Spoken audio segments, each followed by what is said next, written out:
Hello बच्चों, यदि आप क्लास 10 के स्टूडेंट हैं और आपको 2027 का बोर्ड एग्जाम देना है और अभी तक आपने सामाजिक विज्ञान में कोई भी मोस्ट इंपोर्टेंट क्वेश्चन को नहीं किया है या अभी तक आपने सामाजिक विज्ञान में किसी भी चैप्टर का नोट्स नहीं बनाया है, तो अब आपको टेंशन लेने की कोई आवश्यकता नहीं, क्योंकि मैं आज की इस वीडियो में चैप्टर 1 का फ्री पीडीएफ नोट्स लेकर आ चुका हूं। आपको कैसे डाउनलोड करना है, कहां आपको मिलेगा, मैं सब बताऊंगा इसी वीडियो में। यदि आप सामाजिक विज्ञान में एक अच्छा स्कोर करना चाहते हैं तो अब आपको केवल शॉर्ट नोट्स उपयोग करना है जिसमें मोस्ट इंपोर्टेंट क्वेश्चन भी हो। ठीक है, तो आज के जो मैं ये पेपर बनाया हूं ये हैंड रिटन नोट्स है, जिसमें मैंने चैप्टर 1 यूरोप में राष्ट्रवाद का उदय का एकदम पूरा डिटेल्स प्रश्न लेकर आया हूं। एकदम इसका शॉर्ट नोट्स है, यदि आप इसको पढ़ लेते हैं तो यहां से आपके चैप्टर 1 का पूरा क्वेश्चन क्लियर हो जाएगा। आप देख सकते हैं मैंने टोटल आपको महत्वपूर्ण तिथियां दे दिया है जो बोर्ड एग्जाम में पूछे जाते हैं। फ्रांसीसी क्रांति, नेपोलियन, वियना, इटली का आक्रमण, सब आपको इस वीडियो में दे दूंगा। यदि आप इस वीडियो पूरे अंत तक देखते हैं तो आपका चैप्टर 1 का पूरा नोट्स यहाँ से क्लियर हो जाएगा। एकदम हैंड रिटन नोट्स है और बहुत बेहतरीन लेवल से बनाया गया है। यदि आप इसको बस पढ़ लेते हैं तो आपका चैप्टर 1 कंप्लीट हो जाएगा। इससे बाहर आपका चैप्टर 1 से कुछ नहीं आएगा। ठीक है, तो चलिए वीडियो को स्टार्ट करते हैं। और वीडियो को स्टार्ट करने से पहले यदि हमारे चैनल पर आए हैं तो चैनल को सब्सक्राइब जरूर कर लीजिएगा, क्योंकि मैं सभी सब्जेक्ट का मोस्ट इंपोर्टेंट क्वेश्चन आपको अपलोड कर रहा हूं और सभी का फ्री पीडीएफ नोट्स भी दे रहा हूं। ठीक है, तो यदि आपको इसका फ्री पीडीएफ नोट चाहिए तो आपको मेरे व्हाट्सएप नंबर पर मैसेज कर देना है। व्हाट्सएप नंबर क्या है? 9554133170। आपको इस पे मैसेज कर देना है। यदि आप इस पे मैसेज कर देंगे तो मैं आपको इसका पीडीएफ दे दूंगा। ठीक है, इसका मैं पीडीएफ आपको फ्री में दूंगा, कोई चार्ज नहीं है बाबू। आप इसको लेकर अपने 2027 बोर्ड एग्जाम की तैयारी एक कदम अच्छे तरह से कर सकते हैं। ठीक है, चलिए इस चैप्टर को स्टार्ट करते हैं। आपका इस चैप्टर में कौन कौन प्रश्न आएंगे और आपका क्या क्या प्रश्न दिया गया है। ठीक है, ये आपका पूरा शॉर्ट नोट्स है, आपको इतना ही पढ़ना, इससे अधिक नहीं पढ़ना है। ठीक है, तो चलिए देखते हैं। पहला है आपका चैप्टर का नाम है यूरोप में राष्ट्रवाद का उदय, इंपोर्टेंट क्वेश्चन 2027 एग्जाम। ठीक है, पहला आपका प्रश्न है राष्ट्रवाद का उदय। सबसे पहले चैप्टर का इनाम है राष्ट्रवाद का उदय, तो आपको राष्ट्रवाद के उदय के बारे में जानना चाहिए। ठीक है, तो पहला राष्ट्रवाद क्या है? ठीक है, एक ऐसी भावना जिसमें लोग अपने राष्ट्र के प्रति प्रेम, एकता और समर्पण महसूस करते हैं। ठीक है, उसे राष्ट्रवाद का उदय कहते हैं। सब इंपोर्टेंट क्वेश्चन इसी में है। ठीक है, अगला पॉइंट है कि 18वीं और 19वीं शताब्दी में यूरोप में राष्ट्रवाद की भावना तेजी से फैली। एग्जाम में आता है कि किस शताब्दी में राष्ट्रवाद का उदय तेजी से फैली, तो 8वीं और 19वीं। वीडियो को पूरा अंत तक देखिए, स्किप करेंगे तो आपको पता नहीं चलेगा कौन क्वेश्चन पूछा गया था। मैं सब बताते चलूंगा इसी वीडियो में। ठीक है, मुख्य परिवर्तन यहाँ देखिएगा। मुख्य परिवर्तन क्या था? पहले यूरोप में लोग राजा के प्रति वफादार होते थे, लेकिन धीरे धीरे लोगों में यह भावना आई कि राष्ट्र जनता से बनता है। ठीक है, ये हो गया मुख्य परिवर्तन। ये हुआ था किसमें बाबू? यूरोप में। ठीक है, अगला पॉइंट क्या है? फ्रांसीसी क्रांति, most important, very very most important ये वाला टॉपिक है राष्ट्रवाद का, फ्रांसीसी क्रांति। ठीक है, मोस्ट इंपोर्टेंट ये वाला टॉपिक है फ्रांसीसी क्रांति। आपको पहले याद रखना है कि यूरोप में राष्ट्रवाद के विकास की सबसे महत्वपूर्ण घटना क्या थी? फ्रांसीसी क्रांति। ठीक है, इसमें आपको बहुत चीज जानना है, मैं सब बताऊंगा। ठीक है, क्रांति के मुख्य कारण, समाज में असमानता। ठीक है, आता एग्जाम में कि फ्रांसीसी क्रांति के मुख्य कारण क्या थे? 4 नंबर में प्रश्न पूछा था। कितने नंबर में? 4 नंबर में प्रश्न पूछा है कि फ्रांसीसी क्रांति के मुख्य कारण लिखिए। तो पहला क्या था? समाज में असमानता। दूसरा है राजा की निरंकुशता सत्ता। तीसरा है आर्थिक संकट और चौथा है जनता पर अत्यधिक कर। ठीक है, ये आपको मैंने 4 टोटल 4 मैंने आपको बताया है क्या क्रांति के मुख्य कारण। किसका? फ्रांसीसी क्रांति का। ठीक है, अगला है मुख्य विचार। अगला हेडिंग क्या है? मुख्य विचार। मुख्य विचार क्या था? स्वतंत्रता, ठीक है, समानता और भाईचारा। ठीक है, ये आपका मुख्य विचार थे फ्रांसीसी क्रांति के। ठीक है, अगला है फ्रांसीसी क्रांति के प्रभाव। ठीक है, क्रांति के प्रभाव क्या था?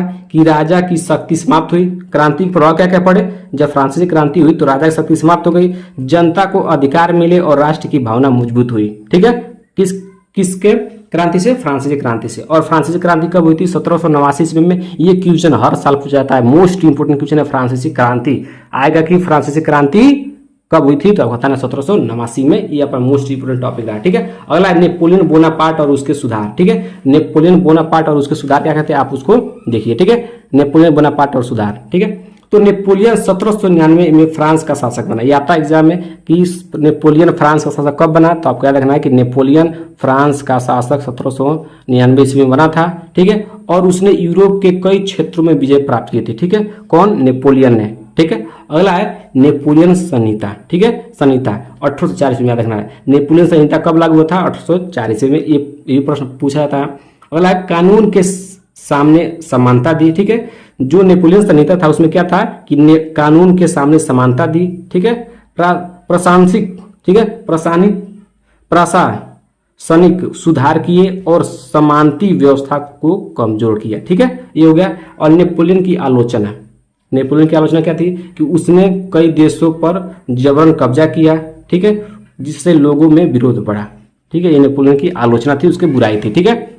अगला है यूरोप में रूढ़िवाद, मोस्ट इंपोर्टेंट टॉपिक है यूरोप में रूढ़िवाद, ठीक है।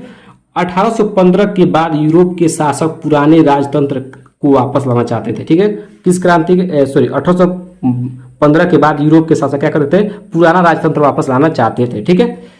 रूढ़िवाद लोग, ठीक है, रूढ़िवादी लोग राजा की शक्ति, चर्चा और पुरानी परंपराओं को बनाए रखना चाहते थे, ठीक है। ये आपका रहा यूरोप में रूढ़िवादी का, ठीक है। अगला है वियना कांग्रेस, कौन है बाबू, वियना कांग्रेस, ठीक है। वियना कांग्रेस क्या है, नेतृत्व किसने किया था, ड्यूक मेटरनिक ने, जिसको ऑस्ट्रिया के चांसलर कहा जाता था। मोस्ट इंपोर्टेंट क्वेश्चन है, ठीक है, मोस्ट इंपोर्टेंट है क्वेश्चन है, very very most important question है वियना कांग्रेस, जिसको वियना संधि कहते हैं। 1815 ईस्वी में था, जिसका नेतृत्व किसने किया था, ड्यूक मेटरनिक ने। एक नंबर में पूछा था प्रश्न, ठीक है। इसका मुख्य उद्देश्य क्या था कि पुराने राजवंशों को वापस लाना, यूरोप में शांति स्थापित करना और शक्ति संतुलन बनाना, ठीक है। कि इसका वियना कांग्रेस का क्या उद्देश्य था, यही था, ठीक है। अगला टॉपिक आपका है उदारवाद, क्या है, उदारवाद। अगला टॉपिक मोस्ट इंपोर्टेंट 7वां, उसको आपको जरूर देखना है, ठीक है, उसको जरूर तैयार करना है।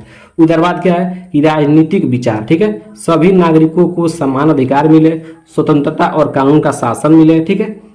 आर्थिक विचार क्या था, व्यापार की स्वतंत्रता और सरकारी रोक टोक का काम कम होना, ठीक है। ये आर्थिक विचार थे, उदारवाद थे, ठीक है। अगला क्या है, आपको अगला पढ़ना है जर्मनी के एकीकरण। क्या पढ़ना है बाबू, जर्मनी के एकीकरण, ठीक है। 19वीं शताब्दी में जर्मनी कई छोटे राज्यों में बटा था, ठीक है। 19वीं शताब्दी में जर्मनी कई छोटे राज्यों में बटा था। मुख्य नेता कौन था, ऑटो वान बिस्मार्क। मोस्ट इंपोर्टेंट टॉपिक है, वेरी वेरी मोस्ट इंपोर्टेंट ये वाला टॉपिक है, very very most important topic है जर्मनी का एकीकरण, ठीक है। इसमें क्या है कि 19वीं शताब्दी में जर्मनी कई छोटे राज्यों में बटा था, ठीक है। मुख्य नेता कौन था, ऑटो वान बिस्मार्क। ऑटो वान बिस्मार्क पूछा था कि जर्मनी का एकीकरण का मुख्य उद्देश्य क्या था, मतलब जर्मनी एकीकरण में मुख्य भूमिका किसकी थी। इस तरह प्रश्न पूछा था कि जर्मनी के एकीकरण में मुख्य भूमिका किसकी थी, तो ऑटो वान बिस्मार्क का मोस्ट वायरल प्रश्न है, ये वाला जरूर एक नंबर पूछा जाएगा, ठीक है। इन्होंने रक्त और लौ नीति, किन्होंने, ऑटो वान बिस्मार्क ने, ठीक है, इन्होंने रक्त और लौ नीति अपनाई और 1871 में जर्मनी का एक राष्ट्र बना, ठीक है। जर्मनी क्या बना, एक राष्ट्र बना। ये पूछता है कि ऑटो वान बिस्मार्क ने कौन नीति अपनाई, तो रक्त और लौ नीति अपनाई थी, इसको आपको जरूर याद करना है, ठीक है। 7वां मोस्ट इंपोर्टेंट है, ठीक है। 8वां इटली के एकीकरण, ये भी very very most important. Italy और जर्मनी के एकीकरण से जरूर आएगा, मैं पहले बता रहा हूँ, इटली और जर्मनी के एकीकरण जरूर आएंगे, इसको तैयार रखना, ठीक है। इसमें पहला इटली का एकीकरण कब हुआ था, 1861 में, ये पहला पॉइंट याद रखना है, ठीक है। जिसपे मैजनी, ठीक है, जिसको मैजनी भी कहते हैं, राष्ट्रवाद की विचार फैलाए और यंग इटली संगठन बनाया। कौन आता है कि यंग इटली संगठन किसने बनाया, यंग इटली संगठन किसने बनाया, तो जिसपे मैजनी ने बनाया, जिसको मैथ्सनी भी कहते हैं, याद रखना, ठीक है। अगला है काउंट कावूर, सार्डिनिया पिडमोंट के प्रधानमंत्री, जिन्होंने कूटनीति से एकीकरण की मदद की, ठीक है।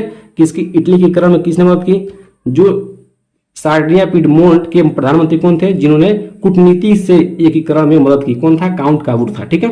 अगर है गैरीबाल्डी का मुख्य भूमिका थी, सैनिक अभियान चलाया और दक्षिण इटली को जोड़ा, ठीक है। ये आपका इटली के एकीकरण में मुख्य भूमिका, इसको आपको जरूर याद रखना है, एकदम शॉर्ट नोट है, आपको बस इतना ही पढ़ना है, ठीक है। अगला आपको क्या है, अगला 9वां टॉपिक है बाल्कन क्षेत्र। कौन क्षेत्र बाबू, बाल्कन क्षेत्र। अगला कौन टॉपिक है, आपको बाल्कन क्षेत्र के बारे में तैयार रखना है। बाल्कन क्षेत्र क्या है, उसको हम लोग देखते हैं, ठीक है। बाल्कन क्षेत्र, उसका महत्वपूर्ण तिथियां जानेंगे जो एग्जाम के लिए बहुत ज्यादा जरूरी है, ठीक है। बाल्कन क्षेत्र क्या था, इसको आप लोग देखिए। पहला पॉइंट है, बाल्कन क्षेत्र में अलग अलग जातियां रहती थी और हर जाति अपना अलग राष्ट्र चाहती थी, ठीक है। बाल्कन क्षेत्र में अलग अलग जातियां रहती थी और हर जाति अपना अलग राष्ट्र चाहती थी, ठीक है। अगला पॉइंट है, बड़ी शक्तियां अपना प्रभाव बढ़ाना चाहती थी, जिससे यहाँ तनाव बढ़ा और यह प्रथम विश्व युद्ध का कारण बना, ठीक है। इसमें बाल्कन क्षेत्र में, ठीक है, ये आपको 2 पॉइंट बाल्कन क्षेत्र में याद रखना है, ठीक है। आता है बाल्कन क्षेत्र का उद्देश्य क्या था, तो आपको इतना लिख देना है, ठीक है। अगला जो मोस्ट वायरल तिथियां है, मोस्ट इंपोर्टेंट वाला टॉपिक है, इसको आपको जरूर से जरूर याद करना है, ठीक है, एकदम शॉर्ट नोट्स में है, ठीक है। पहला है फ्रांसीसी क्रांति। पहला क्या है? फ्रांसीसी क्रांति। तो फ्रांसीसी क्रांति कब हुई थी? 1789 में। याद रखना, 1 नंबर यहाँ से फिक्स हो गया। नेपोलियन संहिता कब हुई थी? 1804 में, अभी मैंने बताया था, ठीक है। वियना कांग्रेस कब हुई थी? वियना कांग्रेस कब संधि, वियना संधि कब हुई थी? 1815 में, ठीक है। इटली का एकीकरण कब हुआ था? 1861 में। जर्मनी का एकीकरण कब हुआ था? 1861 है, यहाँ पर 1871 है, ठीक है। और जर्मनी का एकीकरण किसने किया था? ऑटोमान बिस्मार्क ने, अभी बताया था, इंपोर्टेंट है, ठीक है। इटली के एकीकरण में मुख्य भूमिका किसकी थी? जिसपे मैथ्सनी का, ठीक है, और काउंट काबूर भी था, और कौन था? गेरिबाल्डी भी था, ठीक है। ये आपको याद रखना है। अगला पॉइंट क्या है? परीक्षा में पूछे जाने वाले मोस्ट इंपोर्टेंट प्रश्न क्या है? पहला राष्ट्रवाद क्या है? प्रश्न क्या है? पहला राष्ट्रवाद क्या? देखिए मैं प्रश्न मिलाया हूं। राष्ट्रवाद क्या है? तो राष्ट्र के प्रति प्रेम, एकता और समर्पण की भावना को राष्ट्रवाद कहते हैं, पहला प्रश्न। दूसरा प्रश्न, नेपोलियन संहिता क्या थी? तो 1804 में नेपोलियन द्वारा बनाई गई कानून व्यवस्था थी जिसने कानून के समक्ष सबको समानता दी, ठीक है। ये नेपोलियन का संहिता था। अगला प्रश्न है, जर्मनी के एकीकरण किसका योगदान था? ठीक है, में किसका योगदान था? तो ऑटोमान बिस्मार्क का, जिन्होंने रक्त और लौ नीति अपनाई थी। मैंने अभी बताया था, प्रश्न पूछा था 1 नंबर में, ठीक है। इटली के एकीकरण के 3 प्रमुख नेता कौन थे? पहला था मैजिनी, बताया था, काउंट काबूर था जिसको कैबूर बोलते हैं, और तीसरा था गैरिबाल्डी, ठीक है। इस तरह आपका 4 प्रश्न हो गया और मैंने सभी क्वेश्चन को दिखा दिया। बस आपको इतना ही पढ़ के एग्जाम में जाना, इससे आपको ज़्यादा नहीं पढ़ना है, ठीक है। यदि वीडियो अच्छा लगे तो वीडियो को लाइक कर दीजिएगा। मैंने बताया कि आपको इसका नोट्स कहाँ मिलेगा, फ्री पीडीएफ नोट्स कहाँ मिलेगा, तो आपको उसको जाकर जरूर देखना है। मेरे व्हाट्सएप नंबर पर आपको मैसेज करना है, मैं आपको हर सब्जेक्ट का आपको फ्री पीडीएफ नोट्स दे दूंगा, ठीक है।